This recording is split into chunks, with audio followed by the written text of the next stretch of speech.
আমাদের খুব কাছের একজন রাজ্যের একটা বড় দায়িত্ব পায়।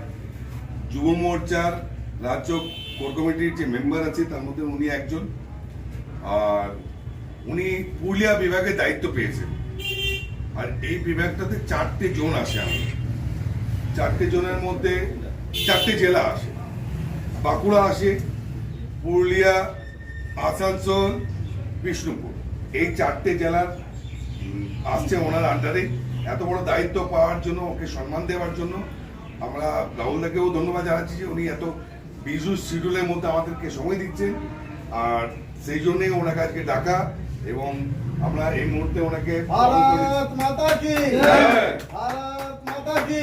একটু বৃষ্টি মনে হয়, জিনিসটা খুব খারাপ লাগবে, এই জন্য রাহুলদাকে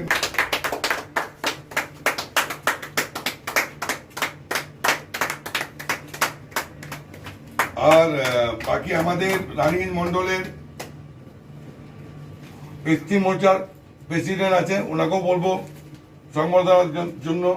রানীগঞ্জে মন্ডলের জিএস আছেন, ছোট ভাই। ভারত মাতা কি জয়, ভারত মাতা কি জয়। भारत माता की जय। भारत माता की জয়।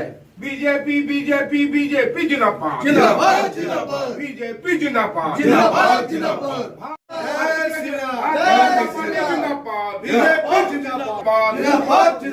बीजेपी जिंदाबाद बीजेपी जिंदाबाद भारत माता की भारत माता की কিছুই না, আমাদের দীর্ঘদিনের এবং অনেক পুরনো সহকর্মী ছোট ভাই রাহুল সিং, যিনি জন্মসূত্রে আসানসোল সাউথে থাকেন। আজকে যুব মোর্চার যে আমাদের রাজ্যের টিম আছে সেই কমিটির একজন মেম্বার, এবং পুরুলিয়া বিভাগের উনি এখনই কনভেনার। এবং পুরুলিয়া বিভাগের 4টে এরিয়া আসে ওনার, বাঁকুড়া, বিষ্ণুপুর, আসানসোল আর পুরুলিয়া। তো এই দায়িত্ব পাওয়ার জন্য, এত বড় একজন দায়িত্ব পাওয়ার জন্য, এবং আমাদের দৃঢ় বিশ্বাস যে এটাকে রাহুল ভাই অ্যাচিভ করতো, আগেই পাওয়া উচিত ছিল, যে কোনো কারণে উনি পরে পান। আর এই জায়গাগুলো উনি যে আরও ডেভেলপমেন্ট করতে পারবেন ওনার খাটালি দিয়ে, পরিশ্রম দিয়ে, তার জন্য দৃঢ় বিশ্বাস। এই জন্য ভাইকে একটা আমরা সবাই মিলে সংবর্ধনা করলাম। এবং ভাই কালকেও ডেকেছিলাম, ভাই টাইম দিতে পারেনি, উনি এখন ব্যস্ত হয়ে গেছে, সবাই ইলেকশন মোডে চলছে, সবাই দীর্ঘদিন আমরা ব্যস্তই রয়েছি। তো আজকে টাইম করে ভাইয়ের সঙ্গে আনন্দ ফুর্তি করা হলো, সম্বর্ধনা দেওয়া হলো, মিষ্টিমুখ করানো হলো, বাস এইটা কর্মসূচি ছিল, আর কিছু না। আপনার নাম আর পরিচয়? আমার নাম হচ্ছে বাদশাহ চ্যাটার্জি, আসানসোল জেলার আমি সেক্রেটারি। খুবই ভালো লাগলো। আমাদের বড়োদা দাদা আছেন, বাদশাদা, আর রানীগঞ্জ টিম আছে, বাঁকুড়াতে দাদা আছেন, রুদ্দা আছেন। তো খুব ভালো লাগলো আজকে সবাই মিলে, আজকে একটু ভালো দেখা হলো সবাই। সব থেকে আপনার হচ্ছে আপনার রোজগার নিয়ে ওনাদের মধ্যে একটু সব থেকে প্রশ্ন আছে কি রোজগার ওনাদের কাছে নাই। যেখানে যাচ্ছি সকাল বা কখনো আপনার মাসের মধ্যে আমার কাছে তো 20-25 জন ছেলে এরকম আসে, দাদা কিছু কাজ দেখুন, কাজে বলে কিছু নাই, সব কাজ করতে। যেখানে ফ্যাক্টরি আছে ওখানে টিএমসি যে গভর্নমেন্ট যারা আছে, ওভার ইউনিয়ন আছে, ওনাদের লোক নিবে, আমাদের লোক দিতে পারবে না। তো ওনাদেরকে আপনার ধরেই কাজ করাতে হবে, না হলে আপনি লটরি বিক্রি করুন বা টোটো চালান, এর ছাড়া আর কোনো কাজ নেই। কিন্তু সেক্ষেত্রে তো শাসক দলের পক্ষ থেকে, রাজ্য সরকারের পক্ষ থেকে যুবদের জন্য 1500 টাকা করে ভাতা চালু করা হয়েছে। ভাতা নিয়ে কি সংসার হবে? আমাদের আজকে একটা মোবাইলে রিচার্জ করতে যান তো 400 টাকা লেগে যাচ্ছে মাসে। তো আপনি এটা কল্পনা করুন, 15 টাকার মধ্যে কিছু হবে না।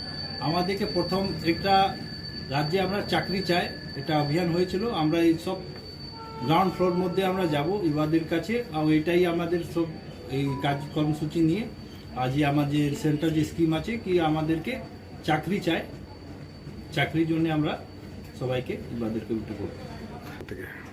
ক্ষমতা আসলে পরে তো প্রথমে আমাদের কাজের জন্য বিশেষ আমাদের যে প্রকল্প আছে, যে কলকারখানা যে বন্ধ হয়ে আছে, তো ওনাদের একটু আমাদের স্টার্ট করবে। আপনার দেখুন 40 বছর ধরে তো আপনি 35 বছর বামফ্রন্ট দেখলেন, তারপরে টিএমসি গভর্নমেন্ট 50 বছর ধরে আপনি সেন্টার দিকে লড়াই ফাইট করছে।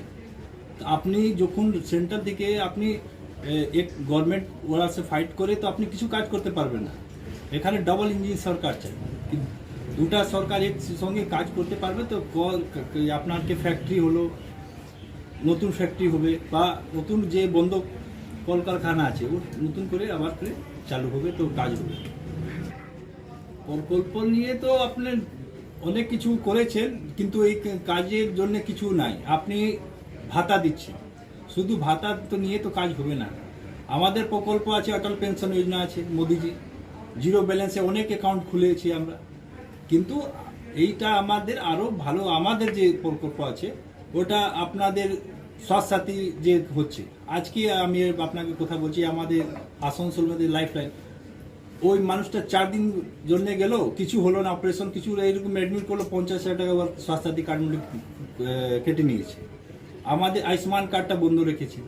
তো আপনার প্রকল্প নিজের টাকা নিজের ওনার লোক খাচ্ছে, মানুষ কাজে ভালো করে লাগতে পারছে না, মেন এটাই আছে।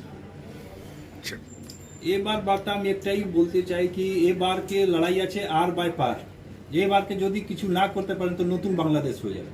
এইখানে যেভাবে জেহাদি বাইরে থেকে এসে এই রাজ্যে সংস্কৃতি সব শেষ করছে, আমাদেরকে বাঁচাতে হবে, না হলে এই আপনার আমাদের সংস্কৃতি আমাদের ডেমোগ্রাফি সব চেঞ্জ হয়ে যাবে। তো এইটা নিয়ে আমরা সবাইকে এই লড়াইটা বাঁচবার লড়াই আছে। এবারকে দরকার আছে নতুন সরকার বিজেপি আমরা করব, আর মানুষকে সেবা বা সব পশ্চিমবাংলার জন্য আমরা নতুন একটা দুটো করব। আপনার নাম আর পরিচয়? আমার নাম হলো রাহুল সিং, আমি युवा मोर्चा राज्य कमिटी मेंबर और पुलिया विभाग इंचार्ज 4टा जिला इंचार्ज आছি।